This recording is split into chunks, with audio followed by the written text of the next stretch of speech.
भर्गो परिवार की कहानी भाग 10। रसोई हवा में मसालों की चटकती खुशबू और लकड़ी की आग की धुएं वाली गर्माहट से भरी थी। केसकी अपनी बहू पुष्पा के साथ चूल्हे और कटिंग बोर्ड के बीच तेजी से घूम रही थी। उन्हें सुबह से ही पता था कि आज ललिता की वापसी का दिन है, इसलिए सब्जियां पहले से ही धोई काटी और लकड़ी की टोकरियां में सलीके से रखी जा चुकी थी। फिर भी कलछी की खटखट आहट और बर्तनों में खाना के उबलने के खुशगवार आवाज़ों के नीचे पुरानी तनाव धुंध की तरह बसी थी, जो फैलने से इनकार कर रही थी। उन कठिन वर्षों में जब सावित्री को उसके पति के परिवार ने बाहर निकाल दिया था और वह अपनी माँ के घर ललिता को गोद में लेकर लौटी थी, केसकी का दिल नाराजगी से भरा हुआ था।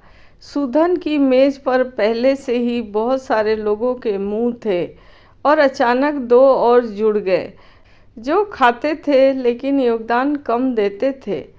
यह उनके कंधों पर एक अतिरिक्त बोझ जैसा लगता था। इस वजह से वह अक्सर अपने पति लालन सुधन से निजी तौर पर झगड़ती थी। लालन बड़ा भाई था और शादी के बाद उसने उसके लिए 3 बेटे पैदा किए थे, इसलिए उसे परिवार में मजबूत पैर जमाने का एहसास था। नतीजतन लालन सुधन घरेलू मामले में आमतौर पर उसकी बात मान लेता था। अपनी पत्नी और माँ के बीच फंसे लालन की स्थिति कठिन थी। चाहे वह किसी भी पक्ष का साथ दे, वह सही नहीं होता। इसलिए उसने बस आंखें बंद करके कुछ ना कहना चुना। दादी रेवरी के पास कोई विकल्प नहीं था। अपनी सबसे छोटी बेटी की शादी बर्बाद हो गई थी। अगर वह उसकी जिम्मेदारी ना लेती तो माँ बेटी कैसे जीवित रहती। इसलिए रेवरी ने केसकी की खट्टी नज़रों और भारी सांसों की अनदेखी की। ललिता जानती थी कि उसकी मामी खुश नहीं थी जब उसकी माँ उसे नानी के घर वापस लाई थी, इसलिए वह हमेशा खुद काम संभालती थी। बकरियां और गायें चराती, कपड़ों की अंतहीन धुलाई करती, रसोई में मदद करती। जहाँ तक उसकी माँ का सवाल था, सावित्री की कुशल उंगलियों ने लकड़ी के फर्नीचर में पैटर्न उकेरना सीख लिया था। अलमारियाँ, मेज़ें और कुर्सियाँ बनाकर सजाकर सिक्के कमाती थी। धीरे धीरे उसकी कुशलता ने केसकी की करवाहट को नरम कर दिया, जब तक समय और ज़रूरत ने शिकायत की धार को कुंद नहीं कर दिया। अब जैसे ही ललिता आग के पास झुकी जलावन की लकड़ियाँ आग में डाल रही थी, उसने सोचा कि आज चीज़ें कितनी अलग लग रही है। उसकी बड़ी मामी स्पष्ट रूप से गर्मजोशी से भरी थी, शायद इसलिए क्योंकि उसका पति एक विद्वान था। इससे उसे थोड़ी राहत मिली। हालांकि असहजता की चिंगारी अभी भी उसके अंदर सुलग रही थी।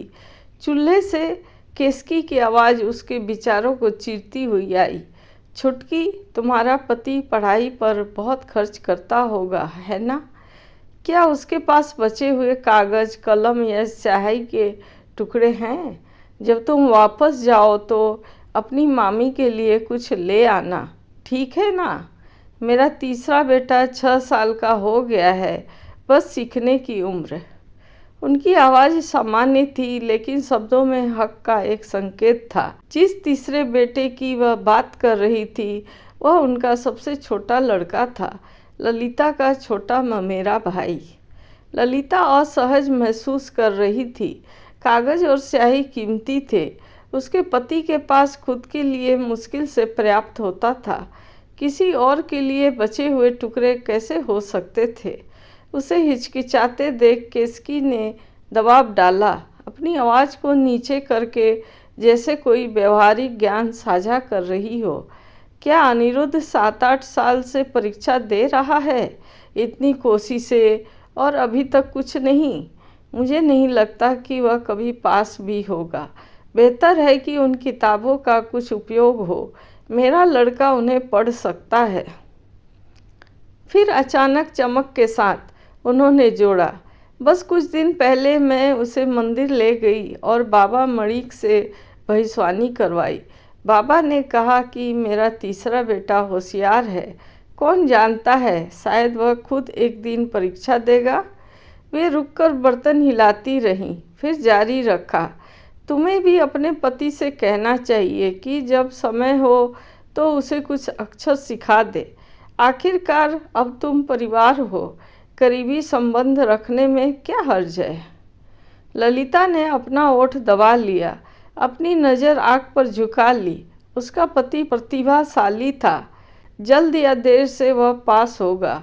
उसकी मामी उसे कैसे इतना कम आंक सकती थी।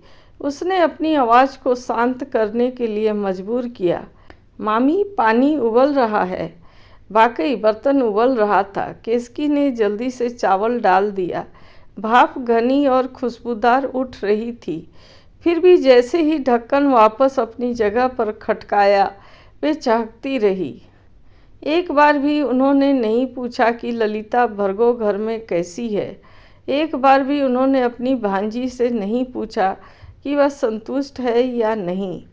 ललिता ने आधे मन से जवाब दिए। उसका दिल पहले से ही बाहर भटक रहा था। वह अपनी माँ और मामाओं के लौटने की लालसा कर रही थी, खासकर अपने छोटे मामा, जो हमेशा उस पर दुलार करते थे। उसे अभी भी याद था कि जब वह और उसकी माँ उसके सौतेले पिता के रिश्तेदारों द्वारा बाहर निकाल दी गई थी, तो यही मामा गुस्से में वहाँ पहुँचे थे और उनके लिए खड़े थे। निश्चित रूप से आज उसकी वापसी के दिन वह घर आएंगे, लेकिन किसी भी मामा के दिखने से पहले आंगन में जल्दबाजी भरे कदम गूंजे। दरवाजे का पर्दा उड़ा और अंदर ठोकर खाते हुए चिंतामणि आया। एक गांववासी, हाँफते हुए और जंगली आंखों वाला।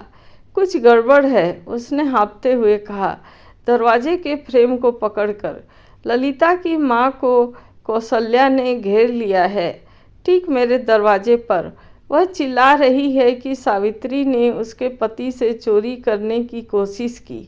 क्या? रेवड़ी सुदन का चेहरा का रंग खो बैठा। सदमा उसे चोट की तरह लगा।